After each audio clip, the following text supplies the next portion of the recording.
अस्सलाम वालेकुम and welcome back to my channel तरफ खान व्लॉग्स। आई होप मेरी यूट्यूब फैमिली बिल्कुल ठीक ठाक होगी और अल्लाह का शुक्र है मैं भी बिल्कुल ठीक हूँ। सुनाए जनाब, कैसे हैं आप सब लोग? कैसे गुजर रहे हैं आपके रोज़े? आई होप सबके रोज़े बहुत अच्छे से गुजर रहे होंगे। मौसम तो बहुत अच्छा है और ये इस रमज़ान में हमें सबसे बड़ा एडवांटेज मिला है मौसम का ना। अच्छा, कल मैंने किया था ऑफ़, कल मैंने कोई व्लॉग अपलोड नहीं किया था क्योंकि कल संडे था और मेरा भी दिल कर रहा था मैं थोड़ा सा रेस्ट करूं। वैसे भी मैंने आपको बताया ना कि मेरी तबीयत थोड़ी सी डाउन चल रही है नेक पेन की वजह से। तो नेक पेन के साथ फिर मुझे सारे काम भी मैनेज करने होते हैं, अफ्तारी, सहरी, इसके अलावा घर के छोटे मोटे काम भी होते हैं। तो इसलिए बस मैंने सोचा कि कल मैं ऑफ़ कर लेती हूँ ताकि थोड़ा सा मुझे रेस्ट मिल जाए। आज सुबह सुबह मुझे जाना था कुछ काम के लिए बाहर। एक्चुअली मैं अपनी बेटी के लिए ईद का जो फ़र्स्ट डे का यानी जो मेन डे का जो सूट होता है ना वो मैं ले आई थी, लेकिन वो मेरी बेटी को पसंद नहीं आया था और वो मुझे एक्सचेंज कराने के लिए जाना था। वैसे तो तरब ने मुझे कहा था कि मम्मा आपने मेरे बगैर सूट मेरा एक्सचेंज कराने नहीं जाना, लेकिन तरब के एग्ज़ाम्स चल रहे हैं और एग्ज़ाम्स में तकरीबन अभी 1 हफ़्ता 10 दिन लग जाने थे। तो मैं नहीं चाह रही थी कि इतनी देर हो जाए। ये ना हो कि जो उनकी जो एक्सचेंज पॉलिसी होती है ना उसमें ये सारे दिन गुजर जाएं और मैं फिर सूट एक्सचेंज ही ना करा सकूं। सो मैंने सोचा कि मैं चली जाती हूँ और बस सुबह मैं पूरे 11:30 बजे ना मैं घर से निकल गई थी और मैं चली गई थी एम्पोरियम मॉल। और इतना सुकून था मॉल में यार, इतना सुकून, बंदा ना बंदे की ज़ात, सिर्फ चंद ख़वातीन थी जो आई हुई थी। और सीरियसली मैं कहती हूँ कि अगर शॉपिंग करनी है ना, स्पेशली रमज़ान में, अगर मॉल्स में जाना है तो फिर इंसान सुबह सवेरे जाए जब रश नहीं होता, बिल्कुल सुकून होता है, जल्दी जल्दी फटाफट शॉपिंग होती है और बंदा वक्त पर घर आ जाता है। मैं 11:30 बजे गई हूँ और आप लोग यकीन करें मैं अल्हम्दुलिल्लाह 2:15 बजे घर वापस आ गई थी। और अभी जब मैं वॉइस ओवर कर रही हूँ ना तो वॉइस ओवर्स करने से पहले पहले मैंने अफ्तारी का भी अच्छा खासा जो चीज़ें हैं वो मैनेज कर ली हैं अल्हम्दुलिल्लाह। अच्छा, डेली मैं सोच रही होती थी कि अफ्तारी के बाद जाऊंगी मैं सूट एक्सचेंज कराने के लिए, लेकिन जैसे ही अफ्तारी होती थी दिल ही नहीं करता था कहीं बाहर जाने का। सो रात ही मैंने डिसाइड कर लिया था कि भाई आज सुबह सवेरे जाकर सबसे पहले मैं सूट एक्सचेंज करा कर आऊँगी और उसके बाद ही मैं अफ्तारी का काम शुरू करूँगी। तो अल्हम्दुलिल्लाह आज मेरा ये काम हो गया है। अच्छा, आप लोग बिल्कुल डिसहार्ट मत होइएगा या बिल्कुल डिसअपॉइंट नहीं होइएगा कि मैं आप लोगों को दिखा नहीं रही अपनी शॉपिंग। इंशाल्लाह बस शायद नेक्स्ट व्लॉग या उससे नेक्स्ट व्लॉग में ना मैं आपको सारी शॉपिंग दिखाऊंगी, तरब की भी और अपनी भी, कि हमने क्या क्या लिया है। तो और इसके अलावा मैंने आप लोगों से प्रॉमिस किया था कि मैंने कुछ ज्वेलरी ऑनलाइन ऑर्डर की है, तो वो भी मैं आपको दिखाऊंगी। बल्कि मुझे 1-2 कमेंट्स आए हुए भी थे कि आप ही आपने ज्वेलरी दिखानी थी और आपका ज्वेलरी का व्लॉग अब तक नहीं आया। तो मुझे याद है मैंने वो व्लॉग भी अपलोड करना है। इंशाल्लाह सारी चीज़ें ना आहिस्ता आहिस्ता आपको मिलती रहेंगी, बट उसमें थोड़ा सा आपने पेशेंस रखना है और मेरे चैनल के साथ कनेक्टेड भी रहना है, ठीक है? क्योंकि देखें, अब हो सकता है मैं नेक्स्ट व्लॉग में ज्वेलरी डाल दूँ, हो सकता है उससे अगले व्लॉग में ज्वेलरी डाल दूँ। तो आप लोग अगर कनेक्टेड रहेंगे ना तो सारी चीज़ें आपको मेरे चैनल के थ्रू पता चलती ही रहेंगी। लेकिन अगर आप एक भी व्लॉग मिस करेंगे तो फिर बड़ा मसला हो जाएगा। जैसे जब मैंने प्रीवियस ईयर में कुछ मीज़ोथेरेपी का प्रोसेस स्टार्ट करवाया था, तो उसके बाद उसके बारे में मैंने अपने सारे रिव्यूज़ प्रॉपर एक वीडियो बनाकर शेयर कर दिए थे कि कैसा रिज़ल्ट रहा, क्या रहा, मैंने क्यों छोड़ दी, दरमियान में ट्रीटमेंट क्यों छोड़ दिया, वो मैंने पूरा एक प्रॉपर व्लॉग बनाया था। और आप यकीन करेंगे पिछले साल की बात है और अब तक मुझे, यानी कल भी मुझे 4-5 मैसेज आए हुए थे कि आप ही आपने वो मीज़ोथेरेपी शुरू करवाई थी तो वो उसका क्या रिज़ल्ट रहा। तो ये इसीलिए होता है आप लोगों के साथ कि आप लोग ना दरमियान में डिस्कनेक्ट हो जाते हैं मेरी वीडियोस से। तो ये ना हुआ करें क्योंकि हमारी एक रूटीन होती है, हम रूटीन में सारी चीज़ें आपके साथ शेयर कर रहे होते हैं, फिर आप लोग दरमियान में व्लॉग्स देखना छोड़ देते हैं, फिर साल बाद आपको याद आता है कि पिछले साल आपने ये कराया था तो अब बताएं कि उसका रिज़ल्ट कैसा रहा, जबकि मैं ऑलरेडी उस चीज़ को डिस्कस कर चुकी होती हूँ। तो कहने का मतलब ये है कि व्लॉग्स के साथ इन टच रहा करें ताकि साथ के साथ आप लोगों को चीज़ें पता चलती रहें। अच्छा, तो अभी बहरहाल मैंने एक रूम के कर्टन्स उतारे थे और ये मैं ड्राई क्लीन होने के लिए देने जा रही हूँ। सेम कर्टन्स ये जो आज मैं ड्राई क्लीन होने के लिए देने जा रही हूँ ना, सेम कर्टन्स मेरे बेटे के रूम में लगे हुए हैं। और थोड़े अर्से पहले मैंने आप लोगों के साथ व्लॉग में शेयर किया भी था, जब मैंने प्रॉपर अपने बेटे के रूम से वो कर्टन्स उतारे थे, फिर मैंने वॉश वगैरह करके दोबारा हैंग किए थे, वो सब मैंने आपको दिखाया था। लेकिन अभी मैंने नीचे, एक मेरा बेडरूम है, वहाँ से मैंने ये कर्टन उतारे और अभी मैं जाऊँगी ये ड्राई क्लीन होने के लिए दूँगी। और मेरे हस्बैंड मुझे कह रहे थे कि तुम क्यों एक एक रूम के पर्दे उतार कर और फिर ड्राई क्लीन होने देती हो, सारे एक ही साथ उतार कर क्यों नहीं ड्राई क्लीन होने के लिए दे देती हो। तो मैंने कहा मेरी बात सुने, अभी रमज़ान चल रहा है और पर्दे उतारना वापस लगाना is itself a very difficult task, क्योंकि ये रॉड्स पर लगे हुए हैं और एक पर्दा उतारने के लिए पहले प्रॉपरली वो पेचों को खोलना पड़ता है, स्क्रूज़ को खोलना पड़ता है, और फिर पर्दा उतरता है और फिर वापस लगता है, और इतनी एफ़र्ट कौन करता है। तो मैंने कहा कि अभी रहने दें, 1 बाय 1 करने दें। मुझे ये 1 बाय 1 करना ज़्यादा आसान लगता है, बजाय इसके कि मैं इतने बड़े घर के पहले सारे पर्दे उतारूँ।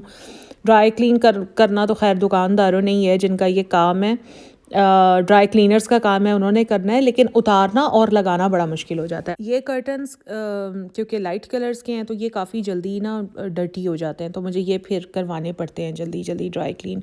और कर्टन्स इटसेल्फ इतने हैवी हैं ये वाले और बाकी भी जो मेरे घर में लगे हुए हैं कि लगाना और उतारना काफ़ी मुश्किल है। हाँ, ये है कि अगर कोई ये काम कर दे, जैसे कोई हो इस तरह की कोई सर्विस हो जो पूरा आए, सारे घर के कर्टन्स उतार दें, ड्राई क्लीन भी करें और फिर लगा भी दें, तो वो बड़ा आसान रहता है। लेकिन अभी रमज़ान में ना इस तरह की सर्विस कहीं मिल नहीं रही, तो रमज़ान के बाद फिर काफ़ी ऐसे हैं सर्विस सेंटर्स जो इस तरह का काम कर देते हैं, लेकिन अभी फ़िलहाल क्योंकि अवेलेबल नहीं है रमज़ान की वजह से, सो मैंने अभी एक ही रूम के उतारे हैं और बस वही मैं यहाँ ड्राई क्लीन होने के लिए दे दूँगी। अच्छा, तो अभी मैं आपको ना रिस्क में इजाफे का एक बहुत ही ज़बरदस्त सा वजीफ़ा बता रही हूँ।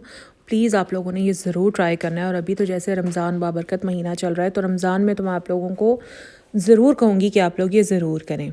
रमज़ान के अलावा भी आप जब दिल चाहे ये कर सकते हैं। मैंने ख़ुद ट्राई किया है, मुझे किसी ने ये बताया था काफ़ी अर्से पहले, और मैं ऑफ़ एंड ऑन ये वाला वजीफ़ा करती रहती हूँ। आपने लेने हैं थोड़े से दाने या बाजरा, जो भी, यानी जो परिंदे खाते हो, मैं वैसे बाजरा लेती हूँ, ठीक है, वो लेने हैं। अगर दाने नहीं हैं आपके घर में तो फिर रोटी ले लें, रोटी के छोटे छोटे टुकड़े, यानी जो परिंदा आराम से अपनी चोंच में उठा सके, ठीक है। रोटी के छोटे छोटे टुकड़े कर लें, उनको किसी भी बर्तन में डाल दें। अब वो बर्तन, उस पर फिर आपने पढ़ना है अव्वल व आखिर 11-11 बार दरूद शरीफ, और दरमियान में आपने पढ़ने अल्लाह ताला के बाबरकत नाम, या अल्लाह, या रज़ाक, या वली, या वाली, ये 41 बार आपने थोड़ा सा समझा देती हूँ कि आपने पढ़ना कैसे है। जैसे आप उंगलियों पर गिनती जाएं, नंबर 1, अब नंबर 1 पर जब आप गिनेंगी तो आपने या अल्लाह, या रज़ाक, या वली, या वाली, ये अब एक बार हो गया। दूसरी बार या अल्लाह, या रज़ाक, या वली, या वाली, ये दूसरी बार हो गया। तीसरी बार या अल्लाह, या रज़ाक, या वली, या वाली, ये तीसरी बार हो गया। तो इस तरह आपने ना टोटल 41 बार पढ़ लेना है। और उसके बाद आपने वो जो आपके दाने हैं या जो आपका रोटी के टुकड़े हैं, उन पर आपने दम करना है, और उसके बाद आपने रख देना है किसी ऐसी जगह पर जहाँ पर परिंदों का बहुत ज़्यादा आना जाना हो।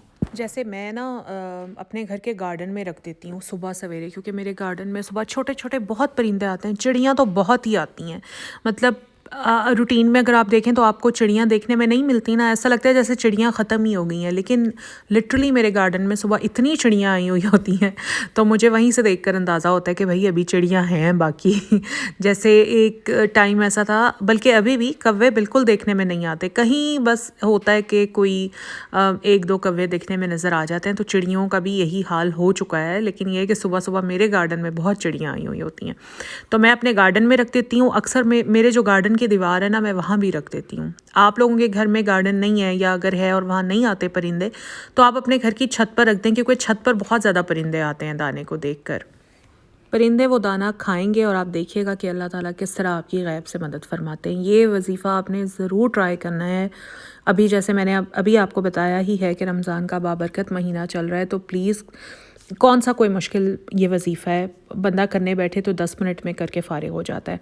अच्छा, कुछ लोग ये पूछेंगे कि आप ये कितने दिन तक करना है, तो आप इसको 7 दिन तक कंटिन्यूसली करें, आराम से करें।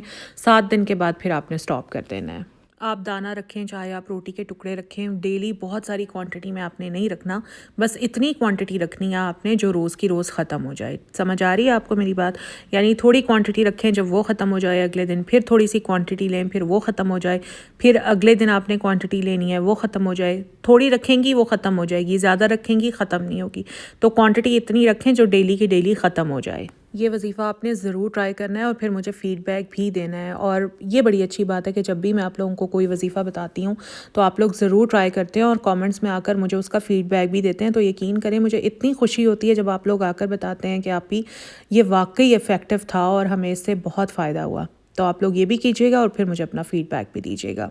अच्छा, तो अभी मैं आई हुई हूँ अलफ़ता स्टोर। मुझे ज़्यादा कुछ नहीं लेना था क्योंकि ग्रोसरी वगैरह अल्लाह का शुक्र है बड़े मैंने टाइम पर कर ली थी और अभी अल्हम्दुलिल्लाह काफ़ी स्टॉक अल्लाह का शुक्र है मेरे पास। ज़रूरत नहीं है मुझे कुछ भी नई चीज़ लेने की। लेकिन असल में ना मेरा शैम्पू ख़त्म हो गया था और जो शैम्पू मैं यूज़ करती हूँ वो सिर्फ़ अलफ़ता स्टोर से ही मिलता है। तो यहाँ पर बस मैं थोड़े से ना क्रॉकरी आइटम्स देख रही थी अलफ़ता के। अलफ़ता की जो क्रॉकरी है ना वो मुझे बहुत अच्छी लगती है क्योंकि इनकी जो क्रॉकरी होती है, इनके जो डिनर सेट्स हैं वो यकीन करें वो बड़े खूबसूरत होते हैं। इनके जो कप्स हैं, इसके अलावा राजा साहब की क्रॉकरी भी मुझे बहुत अच्छी लगती है। बहुत डिसेंट क्रॉकरी होती है राजा साहब की और अलफ़ता की। रेम्बो स्टोर की क्रॉकरी मुझे बिल्कुल नहीं अच्छी लगती। वो काफ़ी अजीब सी होती है, ना उनकी क्वालिटी अच्छी होती है और ना ही उनके डिज़ाइंस अच्छे होते हैं। तो खैर यहाँ पर अभी मैं आपको अपना गार्डन दिखा रही हूँ। देखें, आ गई है ना रौनक फिर से वापस। मैंने आपको कहा था ना कि जैसे जैसे मौसम चेंज होगा ना और धूप आनी शुरू होगी और तो ख़ुद ब खुद गार्डन की हालत ठीक होनी शुरू हो जाएगी। देखें, धूप में होता है क्लोरोफिल और पौधों को तो लाजमी चाहिए होता है।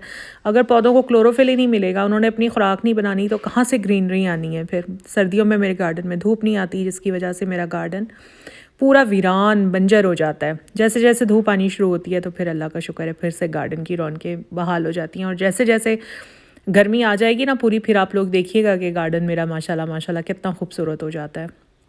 और अभी तो वैसे ही बाहर का सीज़न चल रहा है तो नए नए पौधे निकल रहे हैं, पौधे सांस ले रहे हैं, पौधों के अंदर फिर से एनर्जी आ रही है। सर्दी की वजह से पौधे भी तो मतलब नई सुकून में होते हैं ना। गर्मी आते ही, मौसम चेंज होते ही ज़रा पौधों को भी सुकून आता है। और भाई आप लोग बताएं कि आप लोग इफ्तारी में क्या क्या बना रहे हैं। हमारे यहाँ जैसे होता है ना कि इफ्तारी में भाई पकौड़े तो ज़रूर बनेंगे। सो मेरे घर में भी ये जो ट्रेडिशन है ना, ये भाई एज़ इट इज़ फॉलो किया जाता है और पकौड़े हमारे घर में लाजमी बनते हैं डेली बेसिस पर। बल्कि कल ऐसे हुआ कि कल संडे था और मैं थोड़ा सा सोच रही होती हूँ कि इतना ज़्यादा डेली बेसिस पर फ्राइड आइटम जो है ना वो ठीक नहीं रहता। तो कल मैंने पकौड़ों को किया था ऑफ़। कल मैंने कोई फ्राइड आइटम इफ्तारी में नहीं रखा था, ना पकौड़े, ना समोसे, ना रोल्स, कुछ भी नहीं। तो जैसे ही इफ्तार करने के लिए सब टेबल पर आए तो सब ने आकर पूछा कि आज पकौड़े नहीं हैं और सबका मूड इतना ऑफ हो गया कि पकौड़े नहीं थे। तो बहरहाल फिर मैंने बच्चों को भी समझाया, मैंने कहा अब ऐसा किया करेंगे कि दरमियान में 1 दिन या 2 दिन लाजमी ऑफ़ किया करेंगे क्योंकि इतना ज़्यादा फ्राइड आइटम सेहत के लिए बिल्कुल भी ठीक नहीं है।